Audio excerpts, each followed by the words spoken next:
Serial मन अति सुंदर में खरा खोटा सुनकर चली जाती है ऊपर रूही और सोचती है मैं कुछ ना कुछ तो जुगाड़ बना के रहूँगी। और वह अपने कमरे से साड़ियाँ निकालती हैं और अपनी नंद के कमरे से बिना पूछे कपड़े निकाल लेती हैं और बोलती हैं कि यह बहुत ज़रूरी है। और बहुत सारे कपड़े, दुपट्टे और साड़ी निकाल कर दूसरे कमरे में जा रही होती हैं। नीचे से सब देख रहे होते हैं कि क्या हो रहा है और फिर सारे लोग समझ जाते हैं कि रूही कुछ करने वाली है, क्योंकि उसने नाहर को मैसेज किया था। फिर सारे लोग कहते हैं कि नाश्ता कीजिए। जो क्लाइंट आए हुए होते हैं, यहाँ रूही कपड़ों को काट कर उसमें लेस चिपका कर कुछ ना कुछ डिज़ाइंस मैनिक्यून्स के लिए बना रही होती है। और वह सोचती है कि आज तो मैं नाहर जी की बेइज्जती नहीं होने दूंगी। और वह बहुत मेहनत करके लेस चिपका के मैनिक्यून्स को नए डिज़ाइन के कपड़े पहनाकर तैयार कर देती है। और जैसे ही तैयार करती है, नीचे स्वागत हो रहा होता है मेहमान का। और मेहमान थोड़ा थोड़ा इरिटेट भी हो जाते हैं। नीचे टीका लगाने आती है बहन उनकी, तो मेहमान गिरा देते हैं टीका और कहते हैं आप हमें बहला रहे हैं, आपके पास कुछ नहीं है दिखाने के लिए। सारे लोग हैरान हो जाते हैं। लोग कहते हैं नहीं ऐसा नहीं है।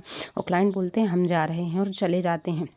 तभी पीछे से आवाज़ आती है कि नाहर जी तैयार है प्रेजेंटेशन। और लाइट बंद हो जाती है। तभी रूही आ जाती है और रूही कहती है कि हमें माफ़ कीजिए अगर आपको लगा हो कि हम आपको परेशान कर रहे हैं, लेकिन यह हमारा नियम है। और सारे मैनिक्यून्स पर बारी बारी से लाइट पड़ती है और देखकर सब हैरान हो जाते हैं कि कैसे मैनिक्यून्स बहुत सुंदर डिज़ाइन के नए फैशन के कपड़े पहने होते हैं। देखिए आप सारे इंडो वेस्टर्न कपड़े पहने हैं जो रूही ने बनाए हैं। और फिर रूही कहती है कि नाहर जी आपकी प्रेजेंटेशन है, आप बताइए। फिर नाहर धीरे धीरे सारी मैनिक्यून्स की डिटेल देता है और बोलता है कि ये हमारी बांधनी से केवल साड़ी ही नहीं, हम कुछ भी बना सकते हैं, इंडो वेस्टर्न बना सकते हैं। अगर हमें अपनी कलाकृति बचानी है, अपनी धरोहर बचानी है, तो हमें इंडो वेस्टर्न में ही इसका उपयोग करना पड़ेगा, क्योंकि यह मिट्टी की तरह है, हम इसे किसी भी रूप में ढाल सकते हैं। और जो सारे क्लाइंट हैं वह खुश हो जाते हैं। नाहर सारा श्रेय रूही को दे देता है।